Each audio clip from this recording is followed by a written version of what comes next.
Making a great platformer in the 90s was like trying to win the NBA Finals if LeBron James and Michael Jordan played at the same time. Year after year had games that defined and redefined the genre. I mean, right at the start of the decade, you got Super Mario World, an ambitious expansion of Mario. At the same time, Mega Man 3 hit Japan. Next year, a little game called Sonic the Hedgehog came out and invented physics-based platforming. Then 1993 really took a break with Sonic CD, Disney's Aladdin, Kirby's Adventure, and Super Mario All-Stars. At this point, if you were a developer, it might have actually been easier to quit your job and try to win the NBA Finals. Against, Michael Jordan. With all these amazing titles blasting out from every company, making games stand out was becoming extremely difficult. Every major release was pushing the envelope with new mechanics, styles of play, and level design. To make a truly great platformer, companies would have to push their games to explore ideas that had never been seen in the genre. And 1994 was the year platformers got cohesive worlds. Sonic 3 and Knuckles, Donkey Kong Country, and Super Metroid. While all these games are innovative for their gameplay, I can't help but feel the thing that makes them stand out is their desire to be more. To be more than just a set of levels as you chase an arbitrary goal. To create tangible worlds that these characters are moving through. Let's take a look at our first release of the year, and that would be Sonic 3. Sonic the Hedgehog 1 and 2 are extremely simple games in terms of their world. There's kind of this theme of Eggman ruining nature as you get through the game, but like half the time they just say fuck it and you end up in a place called Hilltop Zone where his evil plan is putting seesaws everywhere. On the other hand, CD takes itself a lot more seriously with its past-future mechanic. The past segments show a time before the events of the game, while the future can show one of two outcomes. It gives this wonderful sense that not only is this a place for you to platform in now, but also this place did exist and will exist outside of the events of this game. There's still two problems though. One, none of these zones make any sense. For example, Quartz Quadrant is clearly a cave in the present, has like a half and half thing going on in the past, and then the good future suddenly spawns in an entire city with no quartz to speak of. Or how Wacky Workbench's past is just green metal, which implies this place existed before Eggman mechanized it, and then he just made it blue. I'm not really sure what the plan was here. More importantly, however, is a lack of cohesiveness between zones. Just like Sonic 1 and 2, CD's zones are completely disconnected from each other. It's hard to visualize Little Planet as a living, breathing world when you get whisked from environment to environment seemingly at random. Sonic 3 and Knuckles remedies these issues in its quest to create a cohesive island. Don't get me wrong, you still have 8 different climates in one area, but with the advent of zone transitions, it feels that much more real. The way that the day changes to night as Tails flies you into Carnival Night Zone, or how you fall and hit the ground running in Lava Reef. No longer are you just warped from place to place, now you see how and why you ended up there.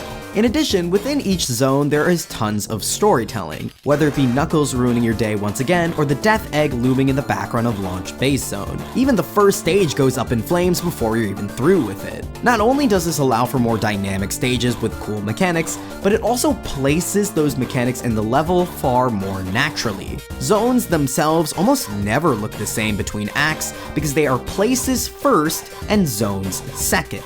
Angel Island feels like a cohesive world. It's clear what areas have been untouched and which areas have been mechanized, what areas are obstacles and which ones are destinations. Now, are these transitions perfect? No. The amount of times you fly or fall into something is a little ridiculous. Like, okay, sure, the Death Egg blew up, but let's just fly on over to Mushroom Hill, I guess. While they aren't perfect, Sonic 3 still feels extremely cohesive. This is a story with a plot, characters, and most importantly, it has a setting. Look, nothing's more thrilling than a chocolate filling.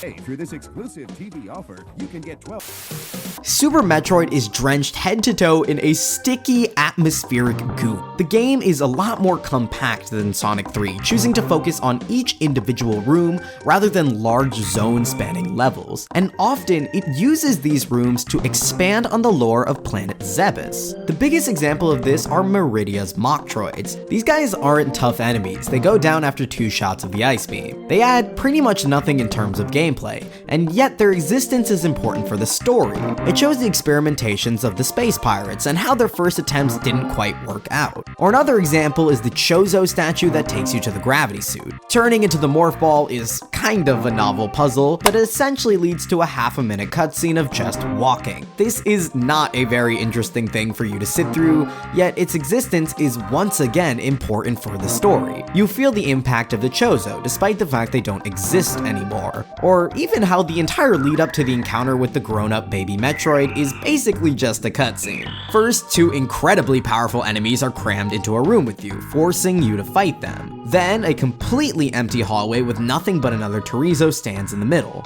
Finally, the game fakes you out, thinking you'll be fighting another one of these tough enemies, only for the baby Metroid to swoop in and show you how powerful it is. On their own, this room isn't fun and this room isn't fun, but together, they serve to make the narrative and in turn, the world stronger. These are just a few examples of the story told through the gameplay of Super Metroid. The game is absolutely peppered with little inconveniences, detours, or mechanics that serve the world rather than the gameplay. By sacrificing maybe a little bit of pure fun, Super Metroid creates a much more compelling world that feels far more mysterious and alive than anything that came before it. Now we reach the end of the year. Sonic 3 finally got the and Knuckles part attached thanks to lock-on technology, O.J. Simpson got arrested, and Friends started airing, so if you like Friends, that's pretty important. And still, somehow, the greatest thing to happen this year was that Donkey Kong Country released. Looking at DKC, you might think it seems pretty primitive compared to our other two games. Levels take you back to the world map, there's not really a big plot to speak of, and there's a really sexy ape named Candy Kong who exists for no reason. But what I think DKC 1 achieves more than the other two games, and even within its own franchise, is a world that could be believably lived in. What I think is interesting about the DKC franchise is that it sacrifices realism for interesting gameplay ideas. As soon as you hit DKC 2, K. Rool has ghosts and a Kremling land, and by the time you hit DKC 3, rocket ships and robots exist. This isn't a bad thing. These concepts allowed for a greater level of creativity when designing levels, but it's because of its simplicity that this first game creates a world that truly feels lived in. There's a certain clumsiness to the way these characters dress, like a bunch of animals parodying a real human society. All the characters who are wearing clothes are at least missing one thing. Even Cranky and Candy, who are the most dressed, still aren't wearing shoes. In fact, almost no one is.